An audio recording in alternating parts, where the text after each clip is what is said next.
Alves is on the screen. Yes. How Yeah, wonderful. Everybody, it's Anna Lucia, who we brought on the Sean and Sonia live stream. Love Anna Lucia. She has a wealth of information. She's an actor. She's a producer. She's a mum. I know you love your yoga. You're also a former model who understands how the Hollywood machine works. Give us some background information about your career and what brought you into that.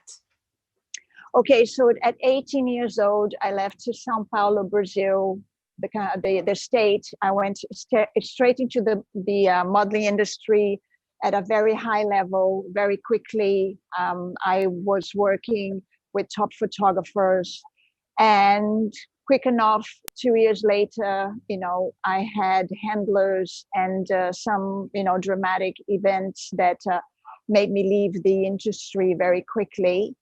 And since I've been doing theater and movies, I did some documentaries, and now I am in the Yucatan Peninsula creating a media studio. And because we're going to go in deeper on this about the foundation of Hollywood. I said to you about this commission that has happened, obviously, regarding which we're going to touch on, because I know you're not impressed with what they're up to at all. And not at all. Yeah, that's why you're here, because you're a real person. You don't follow the status quo. You put your head above the parapet. That's my kind of person. Thank you. So, absolutely. Why is Hollywood so dark? What on earth is it about? Well, this is I call it the nervous system of the planet, in a way, because as you take on the narrative, if you can direct what people are thinking and telling them what to think, you can control most people. So Hollywood is really a propaganda machine. It's culture creation. It started with a good idea, which is just cinema. People like to be entertained. You want to go to a movie, you want to go to watch a theater piece or something, but immediately, with the power that it has, some dark forces have taken over, and slowly, as it grew, the great filmmakers have been outcast. I mean, you just take Charlie Chaplin, Orson Welles, and many others that have been sidelined. Even now, David Lynch, who is a person who actually explored the dark, he also left, in a way, because it imprints in your mind, actually in your subconscious mind, and it twists you into thinking and just following along this agenda that most are not even aware that it's happening. Subliminal messages, nudging. It's a very, very powerful medium, and it should be used for good. Our idea of Christmas comes from Hollywood, and people kill themselves to try to get the perfect Christmas, don't they? I suppose so, yes. I mean, I was just in America not too long ago, and even in England, in Brazil, it's kind of like, when you grow up, it's like, there's that date. But it's still, in the Christian education, it's still about Jesus and the message. Yeah, but it's not. Exactly. Then Coca-Cola came in, and they painted the green red, and this is what I'm trying to say, is that they will twist your arm into believing things that are not true. And confusion, coercion, and distraction is their tool.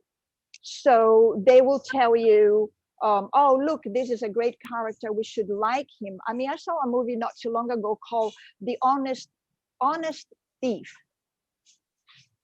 So yeah, Liam Neeson, and it's like how, yeah. So it's like, they will tell you, look, you can be, or you can rob, and you can be honest. I mean, it's a conundrum for the mind, and it's like, okay, how can I be honest that I'm robbing people, and I'm killing people? So they thrive on confusion, because confused minds will follow along. They will let you decide for them, in a way, what is the right thing to do. And that's why our culture, and this has been going on for over a century, the culture is just being degraded by the day, and people are just accepting things that are totally unacceptable. Mm. When I said to you, I wanted you to come on, I said to you, what would you like to talk about? And one of the things you said, well, you said a number of things which I thought were absolutely fascinating. And you said the thing with Hollywood is that it's become so dark that it will not allow the individual to flourish. And I thought that was an extraordinary statement. Expand on that for me. Yes, and this is the reason we create Cine Tribe. What happens is that there is an agenda to be forwarded, and because there's so much money at stake, and it is a control mechanism as a propaganda tool, is that the artist that wants to enhance or enlighten or give hope or even question, a character, or have all the archetypes properly exposed, as Mr. Campbell used to describe, that they will not allow that, because it goes completely against the agenda. For example, just a silly example, if you write a script trying to expose like the FBI as like the FBI is doing something bad, the FBI, to use even the FBI logo or uniform or anything, they have to approve, which means the FBI will only allow scripts to mention the FBI if it's good for them and their image. So that is no longer art, because if I cannot say, okay, there is like, the FBI is, I'm not saying it is, because I have to be careful, but the FBI is a criminal agency, then I should be able to make a movie about that without them vouching for me. And you can't, it's illegal. So when it is like saying, a painter cannot use red paint. It's like you can't. It's like you can paint whatever you want, but red is just not allowed. Yeah. So it's no longer free. So it is there's always an overarching something that what they want to push through this, no matter how they dress it up. Yes, mostly. There are some few voices that will get away with certain things, but it's very rare. And it's always Stanley Kubrick, for example. He made some movies that have a lot of subliminal messages and some amazing things, but he did only a few, I think it's less than 10, or maybe I think it's less than 10 in his whole career. And he was always very careful in what he was saying and how he was saying it. So you can really go under the radar, but it's so hard and it's so strong. And as the decades went, it became worse, meaning that now even writers in Hollywood, they have guidelines from the agencies, for example. Now the new thing is like, if you want to get your script to show, you write about this and that and the other, like inclusion, or the next big on that trend, let's say reset now is the new trend word thing. So now it's about the reset, so then you have 50 writers writing about that, and then one or two will be picked and they will make that movie. So it's really a big machine. And the investors, we talked about even the Vatican last time investing in movies.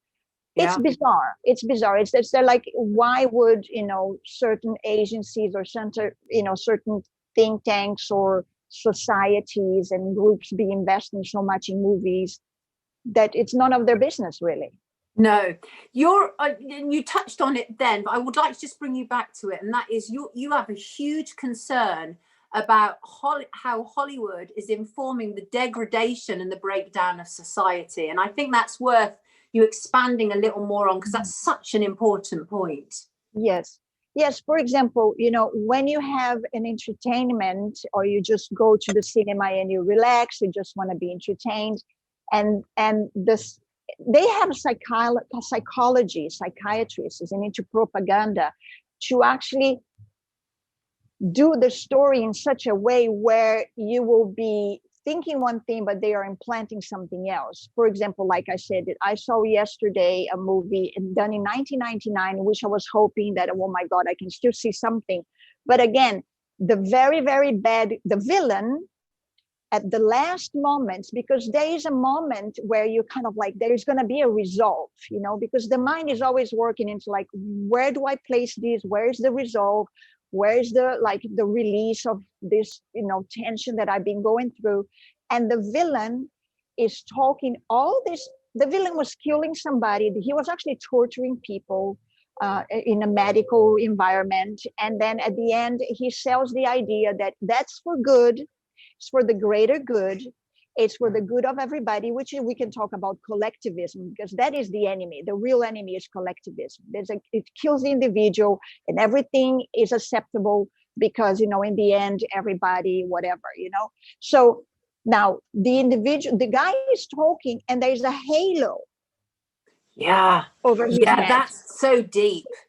Yes, and it goes really deep, because now you're listening. I just thought this guy was evil, but now he's saying, no, I am good. He's looking at the camera with a halo. Yeah. And now you are imprinting in your mind, wow, bad is good. Yeah. And you're just oblivious because you don't know. It's absolutely insane. I think one of the biggest shocks for me, before I do the kind of journalism I do now, I was a music journalist for 12 years, which crossed over into all forms of entertainment. I was in America practically every month for 10 years. Very fortunate. Wonderful. And because a lot of the music, I was covering a lot of hip hop, which is obviously coming from America initially before everywhere else in the rest of the world. And it became increasingly apparent to me over a period of time how dark the energy was around the entertainment industry, how many utterly perverse, predatory people existed. And I was like, hold on, these people are creating our artistry. That are the creative, that is going into us in a really deep subconscious manner, which is something else that deeply concerns you, isn't it? Yes, absolutely. Yes, this is what's happening, is using this great artistic endeavor to implant and to just create culture. I mean, how do you accept, like, a movie for not too long ago where there was a young girl. She was about 13. She was a killer. She was an agent, apparently. So she was at 13 years old killing people. And then she meets her friends, and they are 14, 15. And then two of the friends, in the middle of the afternoon, they skip in the back thing, and they're having sex at 2 p.m. in near the rubbish, openly, in bright daylight. And then now this is acceptable. You see what I mean? So the whole thing is being degrading. It's so degraded. Very fast. Another thing, because it ties to the fashion industry, is that Hollywood also dictates what people wear most of the time. So now all the crossover, of like male skirts, and not that I care, you wear whatever you want. Absolutely. But it's becoming like, men don't even know, like, do I wear pants, or should I be so trendy that I wear a skirt? And then, so it's very confusing. It ties into sexuality as well. And it's a great confusion where people are being, like even in Brazil, teenagers now, you don't know what you are until you try, which is a lot of pressure. It's like, okay, well, I know I like boys. Oh, no, but you don't know. Because until you try the girl, you don't know. Or maybe you try something else, whatever that is, it's important, because people should be able to just grow naturally and endeavor for what they want to do. Absolutely. No, I had a shock the other week, because it's quite interesting that obviously as you gather information, and then when you go back and look at films that you may have watched as a child, everything changes. So, for example, I watched Pinocchio the other week. Oh my God. That is about child trafficking. I literally had not realized that. That is unquestionably about child trafficking. It's crazy. It's crazy. So they've been using cartoons also, Disney. Yeah. So when you mentioned to me, oh, look, they have this commission that, Oh, yeah, let's talk about that. So the commission is obviously... my God. I know you're not happy. So no, the commission was led by Anita Hill, and they found that 67% of women experienced abuse in the Hollywood entertainment industry, and only a quarter felt safe to report it. The Hollywood Commission released its Culture and Climate Report, which was Tuesday. Yeah, it was bizarre as a name as well. Yes, I know. So you're not impressed. When I said to you, look, this is something that would be really interesting for us to talk about, and you came back and you were like, bang. Tell us, because obviously that was all about the whole Me Too movement, right? Yes, So, yes. as in many of these official inquiries, it's usually just there to make people feel that something is being done, right? Absolutely. Well, this is part of the propaganda, because the moment people believe that something is being done about something, then they don't have to do it. Right. So when I looked on my phone, and I have the list here of the partner organizations of this commission. And you just go on their website. I want to tell you a few people that I have learned from, because discerning is very important when you're looking into information, because there's so much misinformation. But anyway, we'll go to their own website and you look. It's first, Amazon, Disney, Television Academy, Universal Music Group, UTA, Warner Brothers. It's the same suspects. It's the same guys that are actually on the panels to do the abuse, So I am not throwing the baby with the bathwater. There are good people in Hollywood, so much so that I did an interview. I started a podcast called Reclaim Your Mind, and I had Brad Martin on, and he's big time stuntman art, and he's an action director at the top level doing Marvel and everything. He is saying, I know I can't do that anymore. I can work with them. I do it for the money. He's very honest. He's beautiful. And he knows the story from the background as well, and from the backstage. And then you see, these are Netflix. I mean, these are the same guys, Disney, the DGA. So when you have the same guys looking, and I think I gave you an example, it's like asking the Gulag to control Lenin. It's like assigning the Gulag to investigate and regulate Lenin. Yes, absolutely. Yeah. They regulate themselves. So of course it's the same story. But then they put it out there. They make a nice website. They have all the money on the world, and they put a website and they say, look, don't worry about it, everybody. We are taking care of it. And then people believe that. Why do you think? I mean, I'm always curious about why Harvey Weinstein eventually got busted. Was he like the fall guy? Had he served his purpose? Yes, I think he did. And actually, I'm in touch. And I would only believe that Harvey is in jail because, I come from a country where the newspaper says, this guy is in jail and he's just home. But I know he is doing time, because I know somebody who knows him, who was close to him, kind of a family member. And Harvey, what happened to him is that Harvey, he was very ambitious. He was very talented. He is very talented as a movie producer. He just made, Shakespeare in Love. He was actually making good movies that inspired people. But he became really big because he is a genius, and he started taking too much space. And so Disney bought Miramax in the early 90s, because the big guys buy the smaller one. So first they want you to join them. Then if you don't, then they buy you, and then they will bury you. So Harvey, when Disney bought him, because he was so praised, and they were using him, the guy's a genius. Somebody has to be legit, and he was misbehaving, But so is hundreds others, if not. I mean, I'm sure there are many as bad, if not worse, than him. But I wonder whether it was just that he was so big, he was all powerful for a period of time. Yeah, but it's also leading by example, meaning, why do they pick a fall guy? The fall guy is the guy that have many, many things attached to. He was a poor kid from Brooklyn. Okay, let's say. So it's the rise of the underdog.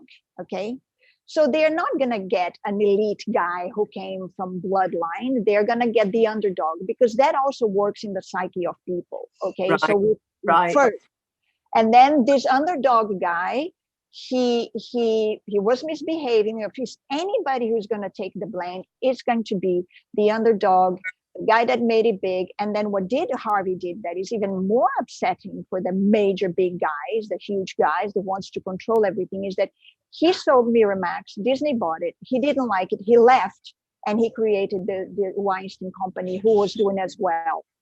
So he did twice over. He showed them twice over, I can do this. and he was taking money. I mean, and then there is, okay, I don't know what else he was doing because I wasn't there. But what I saw is this, and this is going to shake many boots, I suppose. But I must say, from my point of view, honestly, is that Harvey, he was very clear. Harvey, he was not blackmailing people or like just like, you know, he was onto you, and he would say it. It's not, he was not hiding, he was not playing a game, he was not like, oh, you come to my room and then, you know, whatever. It's like, it's come to my room, and the moment you go into his room, it's Harvey. You already know.